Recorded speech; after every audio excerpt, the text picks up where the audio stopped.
Un segundito, prendo la grabadora. Ok. Shalom Haverim, esta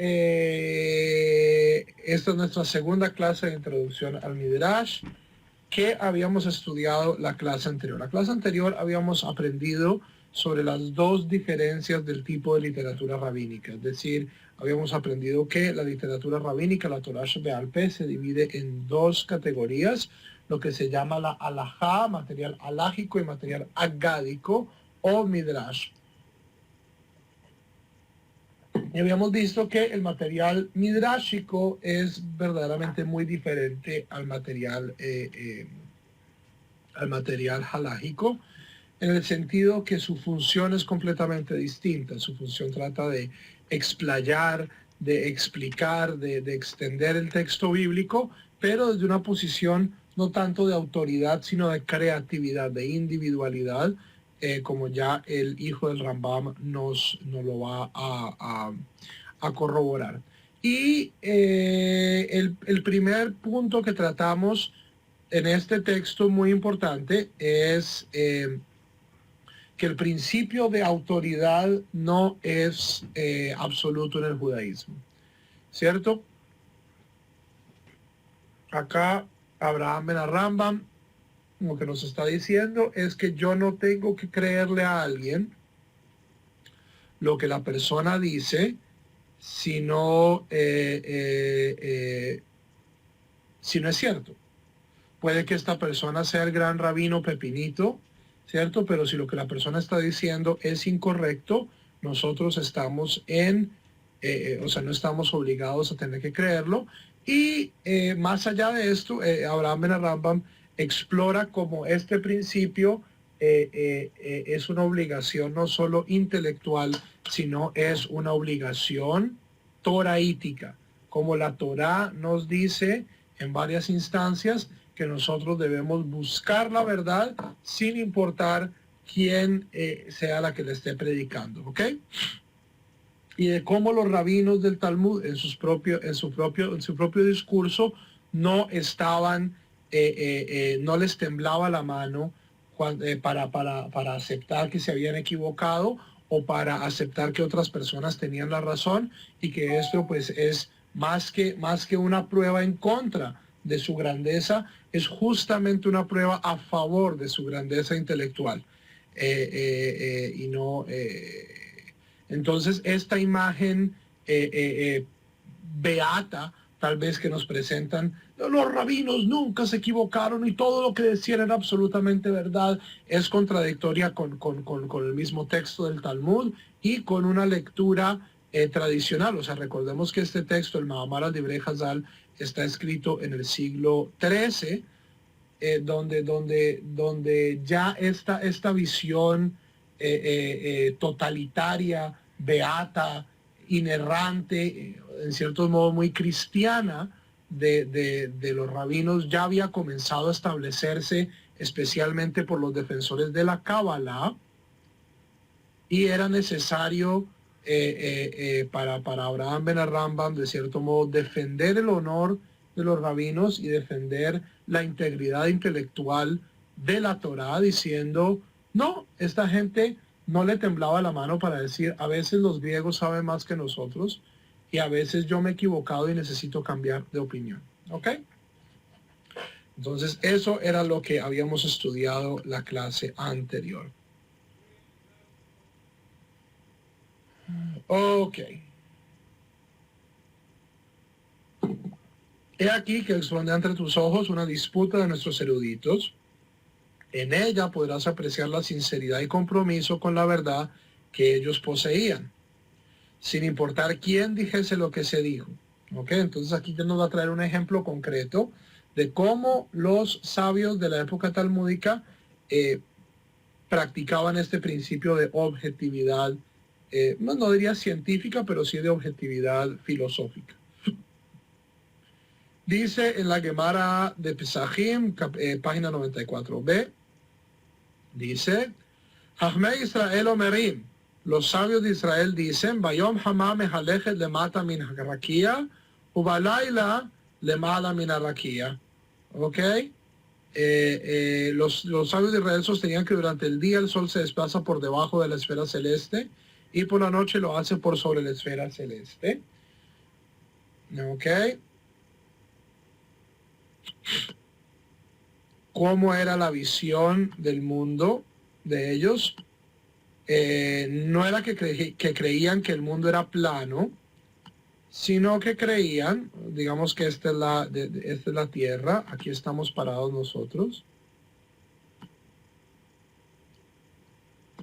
Y lo que decían era que el sol, esa es la opinión científica de los rabinos del Talmud,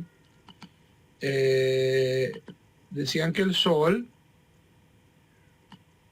salía, o sea, ellos pensaban que el cielo eran esferas transparentes, que el sol por el día salía así, transitaba por debajo de la esfera celeste, y por la noche lo que hacía era devolverse por la esfera, ¿cierto? Que esta era la trayectoria del sol.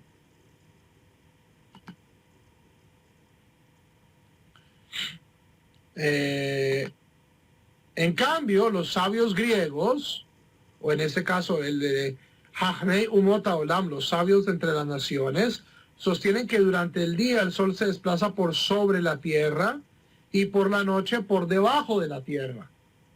¿Ok? ¿Cuál es más científicamente adecuada? Hoy en día sabemos que ninguna de las dos es exactamente... pero ¿cuál? Exacto, la visión griega se adapta mucho mejor a nuestra experiencia. Cuando Rabí, es decir, Rabí de Judá Hanasí, el autor de la Mishnah, escuchó la opinión de los sabios griegos, concluyó, me parece más probable la tesis de ellos y puedo aportar pruebas de que están en lo cierto. El hecho de que los manantiales durante el día están fríos y por la noche más cálidos demuestra esta tesis, ¿cierto? Entonces, en este caso, Rabbi, que es el más grande rabino de su generación, el autor de la Mishnah misma, en una cuestión científica está dispuesto a decir, ¿saben qué? Los griegos tenían razón.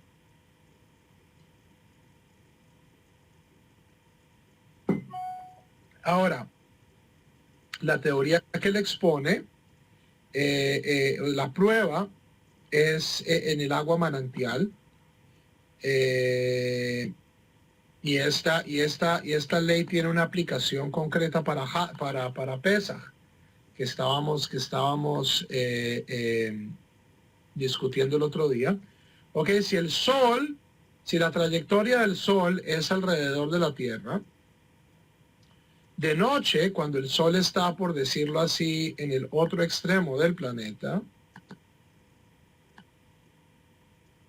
el sol está calentando el agua manantial. ¿Cierto? El sol está calentando el agua manantial y por lo tanto, o sea, Rabí decía, el agua manantial es más caliente que el ambiente en la noche. Esto sabemos que pues, la explicación científica es muy distinta, pero Rabí utiliza sus sentidos, utiliza su lógica para darle la razón a los sabios griegos. Y la aplicación halágica de esto es que cuando nosotros hacemos matzah, tenemos que utilizar maim shelanu, es decir, aguas que han descansado. Uno no puede simplemente sacar agua del pozo y utilizarla para hacer matzah, sino que tiene que sacarla y dejarla reposar por la noche. ¿Por qué? Porque dada esta teoría que los sabios del Talmud aceptan que esta teoría griega es la correcta y basado en esa aceptación de la teoría griega, lo que dicen es que el agua se debe dejar descansar para no utilizar agua extremadamente caliente que vaya a acelerar el proceso de fermentación. ¿Ok? Y cuando Rabí escuchó estas palabras, que estas eran la conclusión de las premisas que habían establecido antes, es decir, que la tesis griega se seguía más lógicamente de sus premisas, decidió a favor de la opinión de los sabios de las naciones por esta evidencia. Pues ahí dice, me parece más probable su tesis, Nir in Ibrahim, porque ya que en el día los manantiales son fríos y en la noche más calientes, aun cuando esta evidencia es débil e insostenible, como puedes ver. ¿Ok? ¿Qué está diciendo exactamente aquí Abraham Ben Aramba? Me está diciendo, el argumento de Revi es muy flojo. Probar trayectorias astronómicas por la temperatura del agua no es lo que nosotros podríamos llamar ciencia estricta, pero lo que sí nos demuestra es que cuando Revi tenía, o sea, a pesar de que la evidencia que tenía era tremendamente escueta, era mucho más evidencia que la que tenía para probar la visión de los rabinos. ¿Ok? Y por lo tanto acepta la opinión de los griegos como verdadera.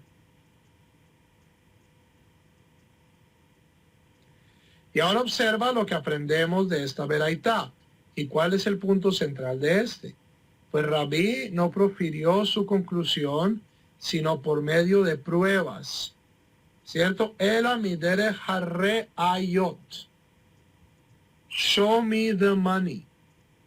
Hay que demostrar a través de pruebas. Beli lasim alev lo lechachmei Israel lo lechachmei leumot haolam. Sin beneficiar de manera prejuiciosa ni a los sabios de Israel ni a los sabios de las naciones. Pregunta. Totalmente. En la Edad Media había gente muchísimo más sensata que la mayoría de la gente hoy en día en el judaísmo, desafortunadamente.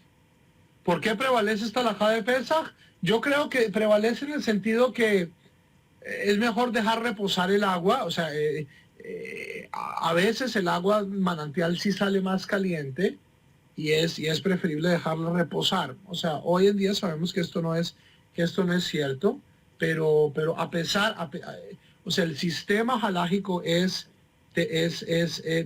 una tendencia más bien conservadora.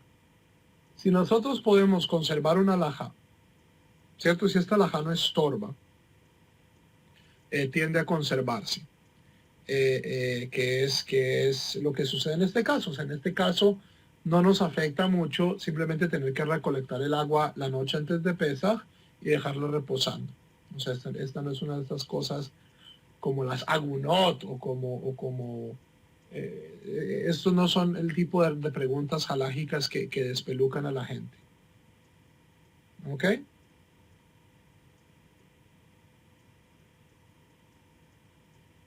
Danilo, creo que lo que el Rambam está, o sea, ¿cómo así? No entiendo la pregunta. No, lo que el hijo del Rambam está diciendo es que uno no puede adjudicarle total sabiduría a nadie.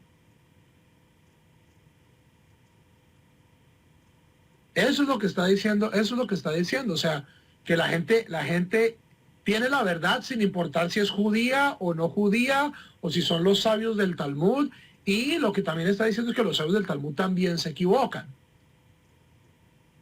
Y que ellos mismos reconocen que se equivocan.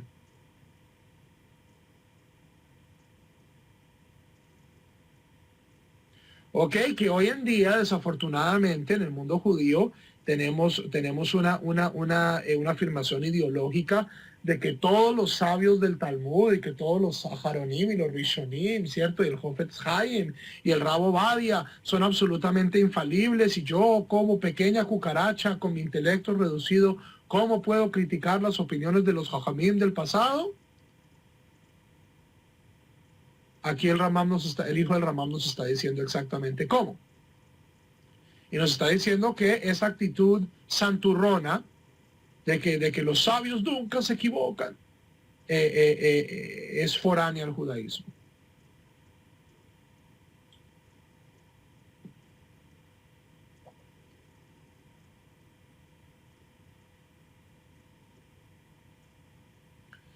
Ok.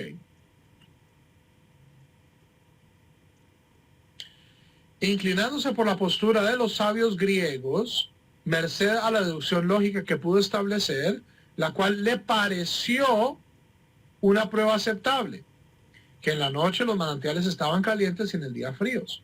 Y a esto se refiere cuando dice, Nir'in Divraihem, me parecen más probables sus palabras. O sea, aquí Rabí tampoco está diciendo, estoy absolutamente convencido de las palabras de los griegos, sino me parece más razonable. Hay cierta, y menos mal lo dijo porque hoy en día sabemos que astronómicamente ni los sabios de Israel tenían la razón, ni los sabios griegos tenían la razón. Ya que este es un término que indica inclinación. En otras ocasiones dijeron, los sabios de las naciones vencieron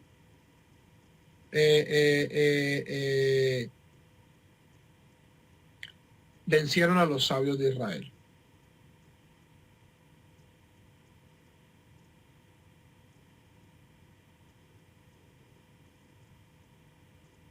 ¿Ok? Ojo, Menashe, esto ya lo hablamos la clase anterior. Acá no estamos hablando de alajá. Estamos hablando de agadá. ¿Ok? En cuestiones de alajá, uno solo está obligado a seguir las indicaciones de un Sanedrín. Hoy no hay Sanedrín. O sea, la alajá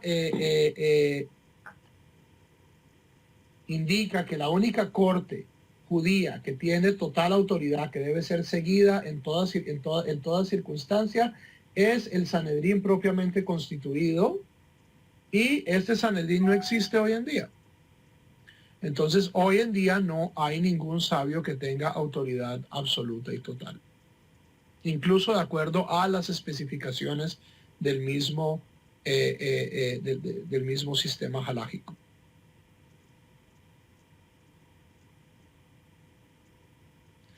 Y aún cuando había Sanedrín, y vayan y estudien Masejet Horayot, el sistema contempla que la gente podía cometer errores, que todo el Sanedrín, votando de manera unánime, podía equivocarse en cuestiones de alajá. Eso quiere decir que ni siquiera el Sanedrín es infalible. El Sanedrín puede equivocarse. Y en ese caso, es una obligación obedecer al Sanedrín, a menos de que sea en algo, dice el Talmud, en algo donde los saduceos también están de acuerdo, algo tan tremendamente obvio, ¿cierto? Si el Sanedrín dice, de hoy en adelante se puede comer cerdo, la gente dice, no, eso no puede ser cierto, ¿ok? Pero si el Sanedrín hace una regulación, una tacaná, y resulta que esa tacaná es equivocada, la gente está exenta. ¿Por qué? Porque están siguiendo el Sanedrín. El Sanedrín es el que tiene que expiar por los errores que ha cometido la gente.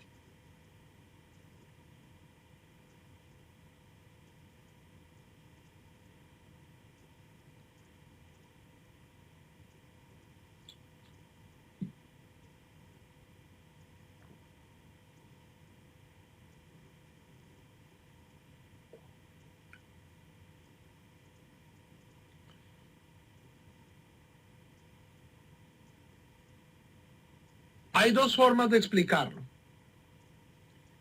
Hay dos formas de explicar esto, es cómo se hace alajá hoy en día. Una que en mi opinión es la forma en la que se ha hecho alajá toda la vida, y es buscando precedente. José Miguel, ¿tú crees que el alajá no es algo subjetivo? Toda legislación tiene un componente subjetivo. Toda legislación tiene un componente subjetivo y sociológico, ¿cierto? Cuando tú abres el Shulchan Aruch, vas a ver en el texto en hebreo, vas a ver dos estilos, dos fonts, dos estilos de letra. Vas a ver la obra de Yosef Karo, y vas a ver las adiciones de Moshe Isserlich. El uno era un rabino sefaradí en Eretz Israel, el otro era un rabino ashkenazí en Polonia. ¿Ok? ¿De dónde saca la chutzpah Moshe Isserlich? De decir, acá en Ashkenaz hacemos las cosas distinto. Uno de los dos tiene que tener la razón, ¿cierto? No. ¿Cierto? La halajá evolucionó de algún modo, de este modo en Sefarad, y la halajá evolucionó de este modo en Ashkenaz. Esta gente le estaba poniendo cuidado a estos textos, mientras esta gente le estaba poniendo cuidado a estos textos. Esta gente estaba basada en esta lectura, esta gente estaba basada en otra lectura.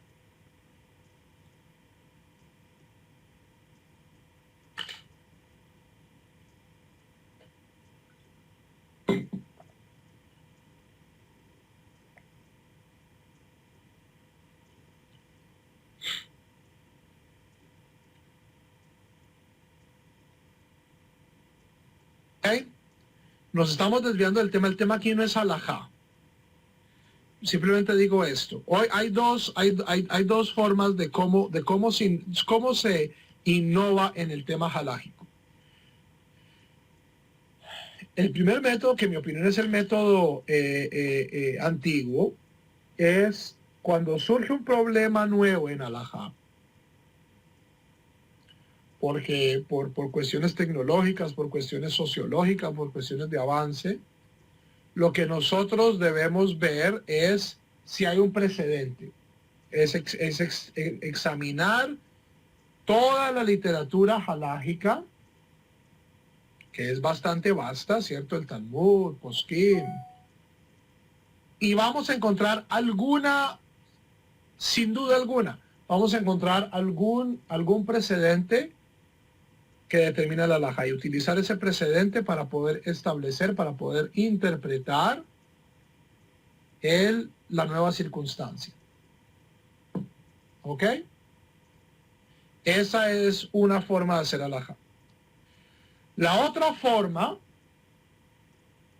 que desafortunadamente está muy en boga, es, hay que preguntarle a los Gedolei Hador. ¿Ok? Entonces, en el mundo ultraortodoxo, ¿cómo sé yo que entrar al internet está mal, pero tener celular está bien? ¿Cierto? Que usar una nevera, sí, que usar una nevera es correcto, pero usar un iPad no lo está. Y es basado en el psak infalible de un contado número de poskim, que son la palabra final en cuestiones de Torah, porque tienen que Da'at Torah. Da'at Torah, que es una especie de infalibilidad, y pues esto es algo tremendamente nuevo. Esta idea de que un rabino es infalible es una idea profundamente nueva y profundamente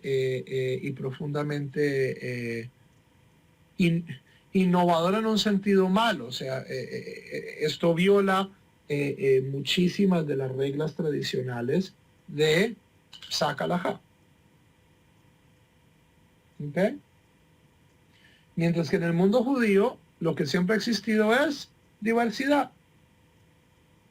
El Rambam decía una cosa, él interpretaba los textos de una manera, el Tur lo interpretaba de otra, el Shulchan Aruch lo interpretaba de otra, cada uno tenía que ver con el precedente que le precedía, pero al final del día escogían una forma de interpretar la halajá, y había otra gente que escogía otra forma distinta. ¿Ok? Pero esto es en cuestiones de halajá, de lo que estamos aquí hablando es en cuestiones de agada, en cuestiones de opinión. Pero volviendo a tu pregunta, Menashe, desafortunadamente hoy en el mundo judío lo que tenemos es cultos de personalidad, y cualquier persona que esté en desacuerdo se le tilda de hereje, se le tilda, te falta emunas jojamim, te falta creer en los sabios. El judaísmo no nos pide creer en los sabios, el judaísmo nos pide creer en Dios. Y ningún ser humano, ni el Sadik, ni el Rebe, ni el... está más cercano a Dios que yo. Tenemos, en la tradición judía lo que tenemos es el texto. Tenemos el texto y el texto está abierto a cualquier persona que si se esfuerza y aprende a leerlo, tiene el derecho a interpretarlo.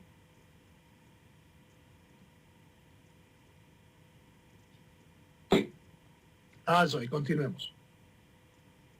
Como ves, con justa razón, este hombre, Rabbi al-Nasi, fue llamado Rabbenu Hakadosh, nuestro santo maestro, puesto que un hombre que aparta la falsedad de su mente y asienta la verdad en su lugar, sin temor a desdecirse, si encuentra que sus afirmaciones no son correctas, sin duda se trata de una personalidad superior, es decir, una persona santa.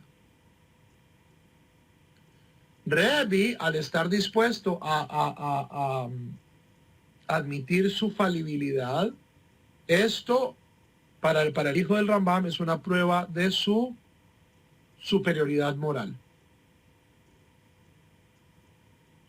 Es decir, las personas verdaderamente superiores son aquellas personas que están dispuestas a decir no sé, y las personas que están dispuestas a aceptar sus errores, y no aquellas personas que están tan convencidos que ellos son pues la única persona a la que Dios les habla, que son capaces de gritarle al resto del mundo que ellos son los que tienen la razón, así la lógica, la evidencia y el resto del mundo estén en desacuerdo.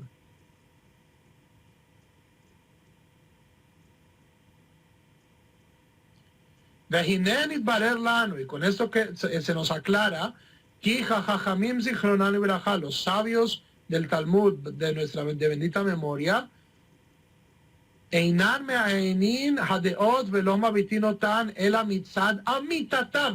examinaban cada una de las opiniones habiendo a ver si era correcta y si y si se había dado suficiente evidencia. Independientemente del individuo que la sostuvo, sea este importante o no. ¿Ok?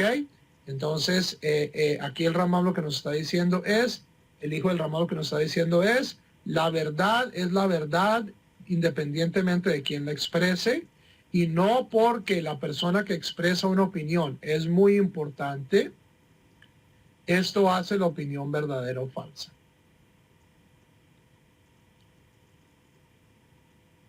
Preguntas.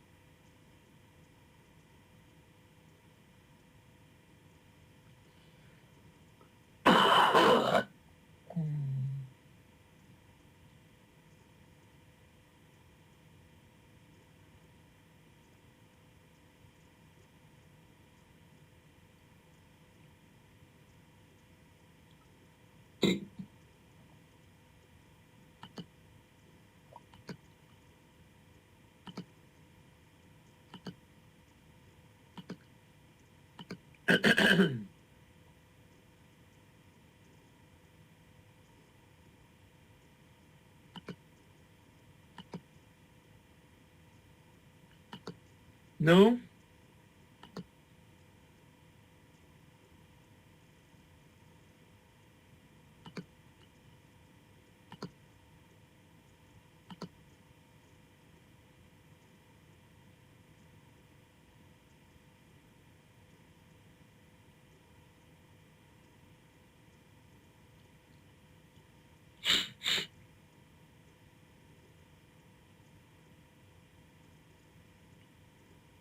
Claro, no solo el justo, o sea, el justo, claro que se equivoca. Lo que nos está diciendo es que acá es que incluso los santos se equivocan.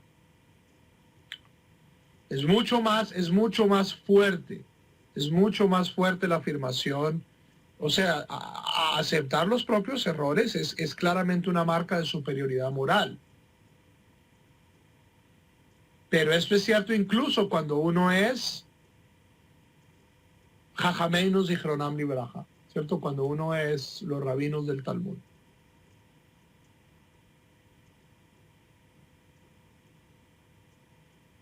Ok. Pasamos ya a una segunda sección, que son las 5 categorías de Derashá. El hijo del Ramam divide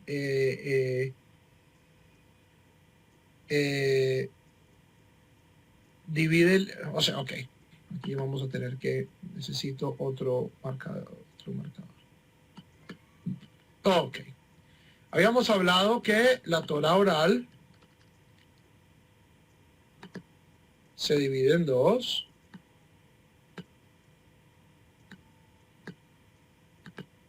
En Halajá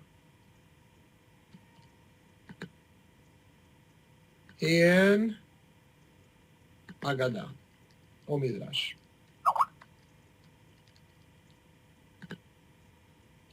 Y ahora el Ramam lo que nos va a decir es que el Agadá se divide igualmente en 2. En lo que se llama Derashá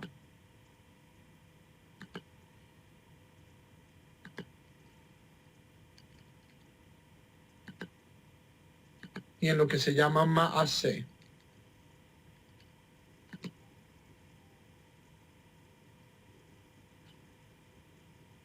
¿Okay? Derashá viene de la raíz hebrea Dalet Resh Shin, que viene de Derashá, viene Midrash. Derashá significa 2 cosas: interpretación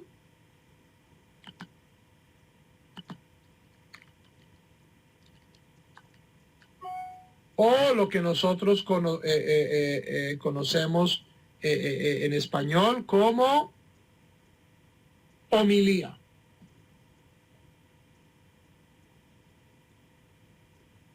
¿Ok?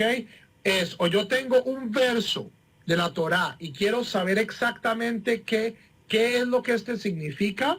Eso es una interpretación, o puede ser una reelaboración del texto, un sermón. Estas son las dos,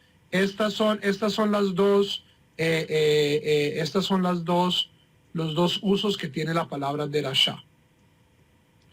¿Ok? Entonces, una derashá es cuando yo tengo un verso bíblico y mi intención es o tratar de interpretarlo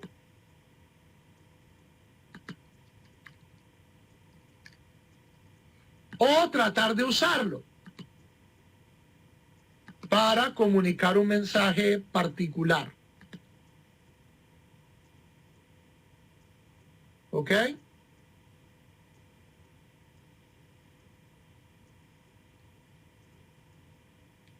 Ahora, por sermón no se entienda aquí necesariamente una cuestión de 40 minutos. O sea, las de la Shota a veces eran una sola, en la mayoría de los casos eran 1 o 2 oraciones. El verbo lidrosh significa investigar, buscar, desenterrar, o más bien preguntar, o sea, es no dejar el texto donde está, sino tratar de descubrir su verdadero significado, o en un sentido mucho más figurativo, en usar este sermón, en usar en usar este verso para comunicar un mensaje, moral o filosófico o lo que sea. ¿Ok? Entonces,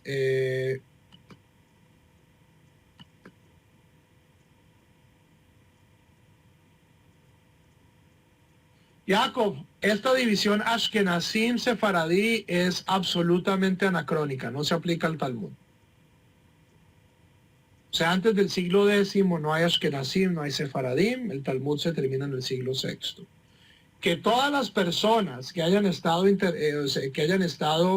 involucradas en la composición del Talmud hayan vivido en Irak y en Eretz Israel, no los hace sefaradí.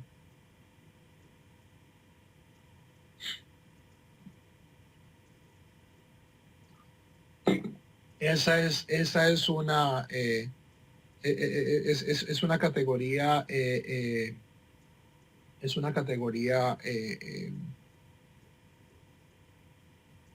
anacrónica.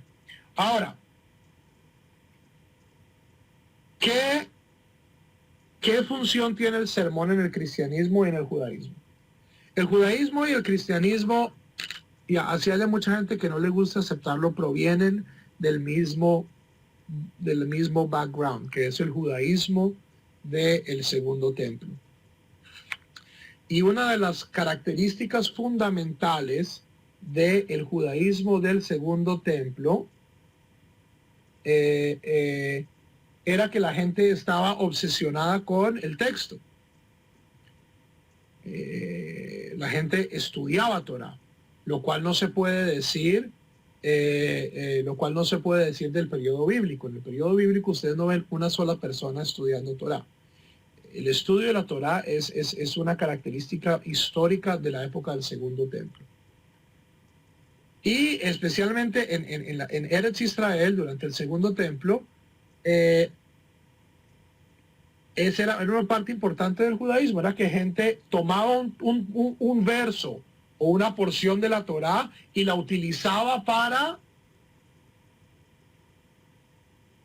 La gente le gustaba hablar Torá, le gustaba sentarse a hablar Torá, a tratar de investigar qué era lo que la Torá estaba diciendo, o en muchos más casos, a través de parábolas, a través de discusión, tratar de usar los textos para probar puntos morales, para discutir. En muchos casos, en mi opinión, también yo creo también una cosa estética, ¿cierto? Como los troveros en Antioquia, ¿cierto? Que trataban de ver quién puede hacer la rima más inteligente. En muchos casos, el Midrash también es una competencia de creatividad. Y esto ya lo habíamos hablado en la sección, en la clase anterior, cuando los jajamim le dicen a Rabbi Akiva, no, Rabbi Akiva, usted es muy chambón para esto del Midrash, hermano. Una rana gigante, Froxila, no. Vaya, haga la que eso es lo que usted... Y todo esto proviene ¿de dónde? Proviene de un contexto helenista, el helenismo. Javerim, el mundo entero fue conquistado por Alejandro Magno. Categorías de retórica habían llegado a todo lado. La gente comenzó a pensar como griegos. Y parte importante de la cultura helenística griega era esta disputa de la palabra. Eran culturas tremendamente verbales. ¿Ok? Entonces, esta fue tal vez una de las cosas profundamente positivas de la interacción entre los griegos y el judaísmo, fue esta creación este fecundamiento de la cultura judía de crear estos midrashim. ¿Ok? ¿Qué función tenían? Tenían exactamente la misma función. Estamos en la sinagoga leyendo un texto y la gente no lo entiende. Y el rabino, el darshan, la persona que está ahí, ofrece una interpretación. A alguien no le parece, la persona ofrece una interpretación contraria. Se discute, se trata de encontrar cuál es la verdad. Eso pasaba en las iglesias, eso pasaba en las sinagogas. Que luego en la iglesia se haya dado muchísima importancia a la autoridad, ¿cierto? A la cátedra. Eso pues es una evolución interna del cristianismo. En el judaísmo, al menos en estos primeros 10 siglos de la época post-talmúdica, se conservó muy fresca esta habilidad creativa de encontrarle diferentes sentidos a la escritura y de usarlo en formas distintas. Pero el propósito es el mismo. propósito es el mismo. El propósito es utilizar la Torá, hacerla relevante para la gente que le está escuchando, aclarar las cosas que no son claras y utilizar el texto de la Torá para mejorar, para guiar el ámbito moral, intelectual de la gente de mi comunidad. Y al menos eso en el mundo cristiano y judío era algo que compartíamos. ¿Ok? El sermón desaparece, o sea, la palabra sermón no es buena, porque con sermón nos imaginamos verdaderamente una cosa cristiana, una cosa catedrática, donde yo me subo frente a la congregación y básicamente vomito mis opiniones sobre la gente y la gente tiene que aceptarlas porque yo soy el mancito de la barba y del sombrero extraño. ¿Ok? Esta idea del sermón ciertamente es extraña y aparece en el judaísmo en el siglo XIX con la Reforma, cuando la gente básicamente lo que quiere es que el servicio de la sinagoga se parezca más bien al de la iglesia y aparece pues un sermón estructurado, bla, bla, bla, bla, bla. Pero esa no es necesariamente la tradición. Ustedes me han visto, las personas que me conocen personalmente, saben que mis sermones son completamente caóticos. Y que la gente puede preguntar, interrumpir, estar en desacuerdo. ¿Y por qué tengo yo ese estilo? Porque me parece que es muchísimo más auténtico con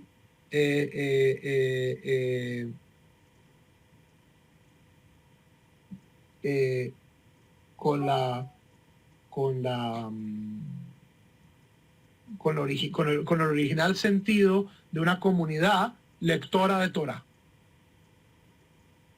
¿Ok? Y no con una persona que tiene todas las respuestas y tiene una barba y tiene un sombrero raro que le va a dar todas las respuestas a la gente.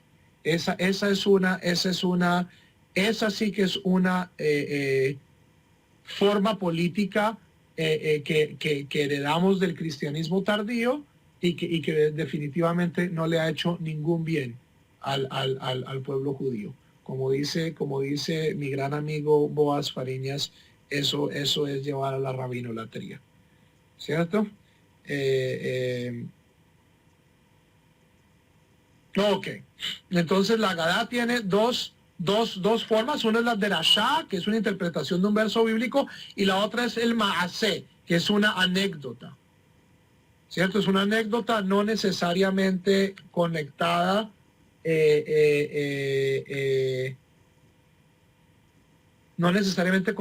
con un verso. O sea, el rabino tal y tal fueron a pasear y se encontraron con un bicho verde y tuvieron una discusión. Eso es un maasé.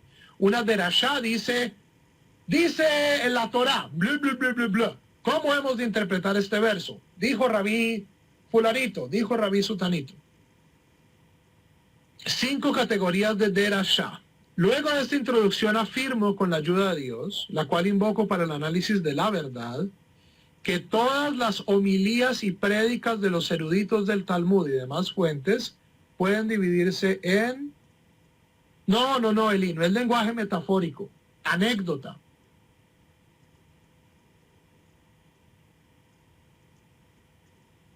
Es una narración, un cuento.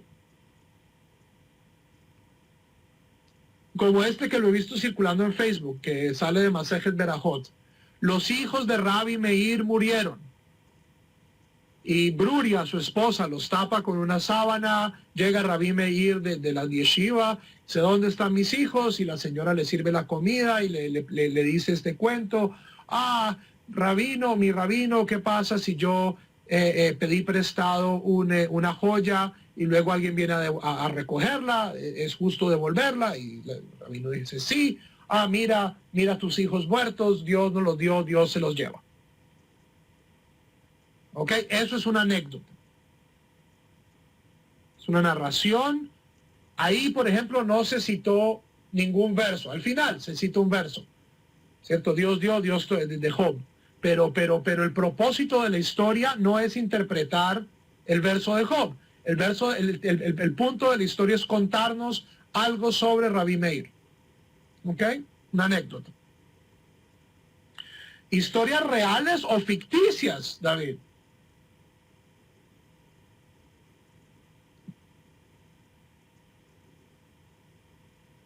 ¿Ok? Estos cuentos de que la gente sale al desierto y ven los gigantes y la generación ¿cierto? La generación que salió del desierto y son unos gigantes inmensos.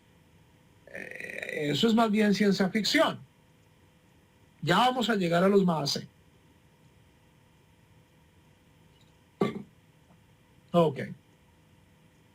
Entonces, estas son las derashot. Las derashot. 1. Expresiones que se entienden literalmente. ¿Okay? Está compuesta por aquellas expresiones que deben ser entendidas en forma literal. También hay de eso. Sin pretender transmitir otra cosa fuera de lo escrito textualmente y lo que se percibe a simple vista, sin necesidad de tener que recurrir al ingenio o a la imaginación para revelar mayor información de dicha frase.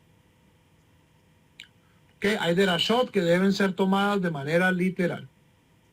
Por ejemplo, lo que se dice en Masejet Berajot, página 31, dijo Rabbi Yohanan en nombre de Rabbi Shimon Bar Yochai, no debe el hombre deleitarse en extremo en este mundo, pues está escrito, entonces nuestra boca se llenará de júbilo. Esto es el Salmo 126. Az yemales hopinu. En el mundo por venir nos deberemos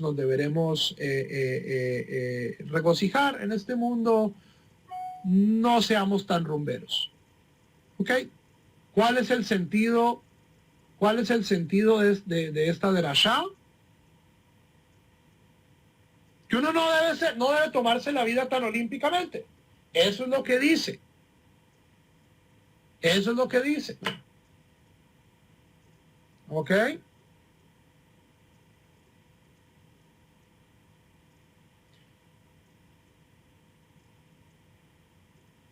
Hay derashot que deben ser interpretadas de acuerdo a su pshat. Ahora,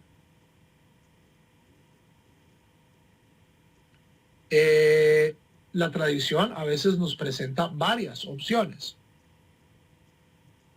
Esto como hay derashot que nos dicen que una persona no debe deleitarse demasiado en este mundo.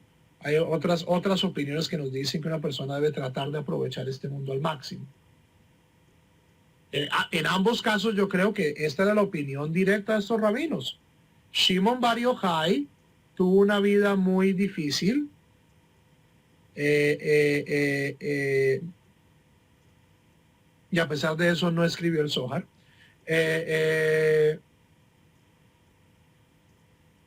Y lo que él dice es, sea serio. Hay gente más rumbera.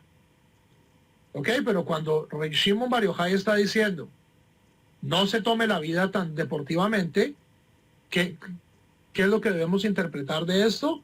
Que uno no se debe tomar la vida tan olímpicamente. Tal cual.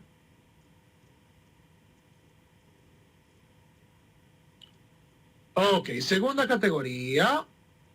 Pertenecen a este nivel aquellos dichos de los sabios que poseen un sentido externo y otro más profundo. ¿Cierto? Cosas que tienen un sentido oculto, un sentido explícito. Siendo este último el objetivo verdadero de la expresión y no el sentido externo literal. No en vano lo expusieron de esta manera, es decir, que el sentido externo sostiene casi lo contrario de lo que el sentido más profundo afirma. Es decir, esto es lo que está defendiendo. Dice, hay expresiones en el Talmud que son esotéricas, es decir, que tienen un sentido especial diferente. La mayoría de los dichos, no, eso es una tontería que se inventaron los cabalistas para sentirse importantes. Peshad, Drash, Remez, Sod, esa es una cosa que se inventó el Tolat Jacob en el siglo XV. No, hay cosas que tienen un sentido explícito y un sentido... Ya les vamos a dar un ejemplo. La mayoría de los dichos de esta clase ya fueron explicados por mi padre en su libro Guía de los Perplejos y en el comentario que realizó a la Mishnah. A esta categoría pertenecen los expuestos en Ta'anit 31a.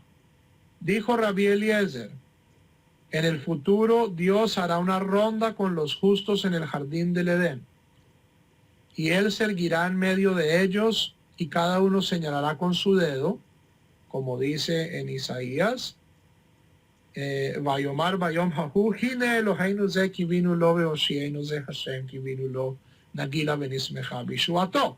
He aquí nuestro Dios, este es el que esperábamos, el que nos salvó, nos alegramos y regocijamos en su salvación. ¿Ok? Entonces, ¿cuál es el sentido externo de esta afirmación?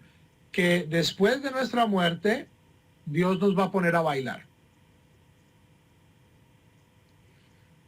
Y Dios va a estar en el centro, en una ronda, es como una gran jora, y la gente va a estar señalando con el dedo y diciendo, este es mi Dios, este es el que nos salvó. Eso es literalmente lo que dice Rabbi Eliezer. ¿Ok?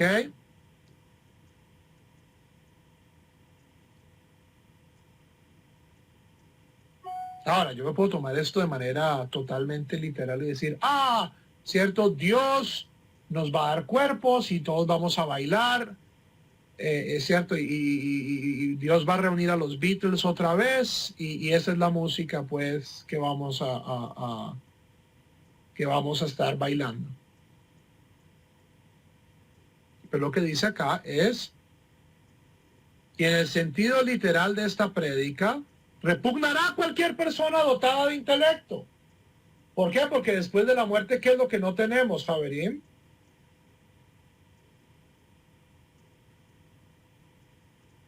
Cuerpos, exacto.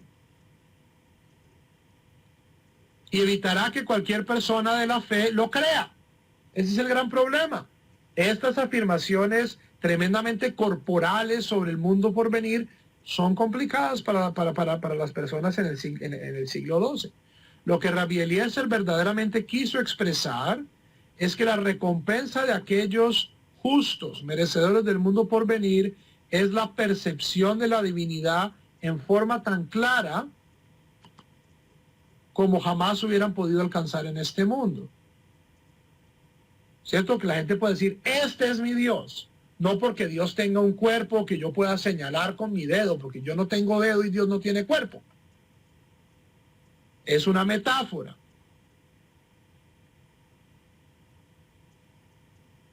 Esta captación y el apego a Dios es el máximo bien, el cual no puede ser superado por ningún otro.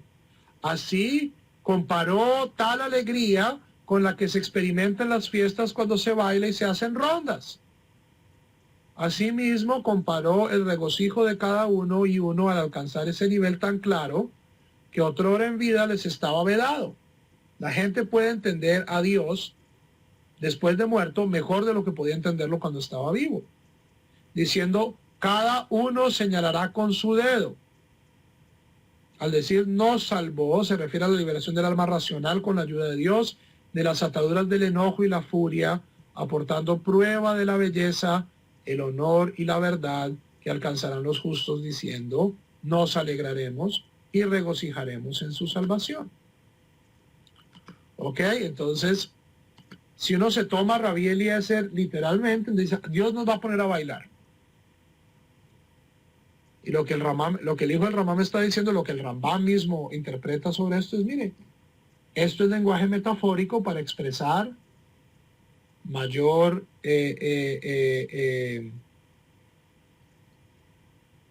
conocimiento, y bailar, eso es sinónimo de alegría, pero Dios no tiene cuerpo para que podamos señalarlo y nosotros tampoco vamos a tener cuerpo en el mundo por venir.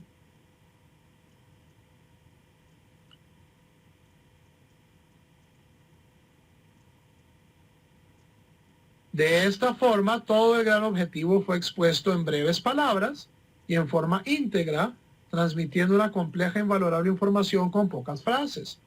Con este ejemplo es suficiente para que analices casos similares. Entonces surge la pregunta, bueno, si lo que Rabbi Eliezer quería expresar era lo contrario de lo que está diciendo, ¿por qué utilizó este lenguaje metafórico? Porque las metáforas son buenas para eso, Javerín. Yo puedo sentarme y describirles a ustedes lo deprimido que estoy y lo triste que es mi vida y mi esposa me dejó y mi perro se murió, ¿cierto? Y hablarles en detalle de esto, o les puedo cantar un blues. ¿Qué es más eficaz en transmitir mi idea? El arte. Hay golpes en la vida tan fuertes, yo no sé, golpes como del odio de Dios, bla, bla. Yo puedo sentarme y decir, señor César Vallejo, usted está tremendamente deprimido. O me puede recitar los heraldos negros y yo entiendo. Y yo entiendo. Me conecto, tengo esta conexión. Para eso es lo que sirve el arte. Yo puedo describirles a ustedes el víctimas, de las víctimas que murieron. Una fue por inanición, 24 por trauma a la cabeza. O les puedo mostrar el Guernica de Picasso. Y el Guernica de Picasso es una mentira, ¿cierto? Los caballos no gritan y el sol no es una lámpara, ¿cierto? No es un bombillo, pero yo cuando veo el Guernica de Picasso entiendo el horror de la guerra. A pesar de que el Guernica de Picasso es una mentira. La gente no se ve así, o sea, y no es porque no sea figurativo, es porque esto nunca sucedió.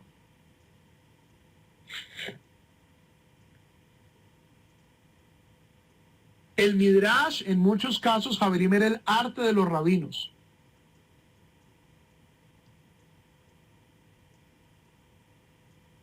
Era el arte de los rabinos. Y esta gente era muy buena en expresar ideas complejas en metáforas y poemas. Y eso es lo que nos está diciendo el Abraham Ben Rambam. Nos está diciendo, hay que ver los muchos niveles de las diferentes drashot. Javerim, hasta aquí, como les dije, mi señora va a salir de viaje, entonces no quiero extender mucho la clase. Las 3 próximas sesiones van a ser sesiones de 1 hora justo. Preguntas.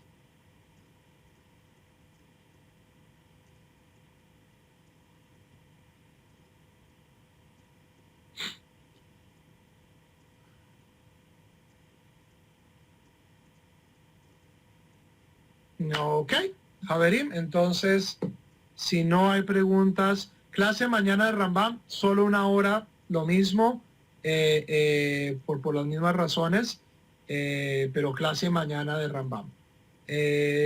Javerim, les vaya muy bien, Lehitraot y Shalom.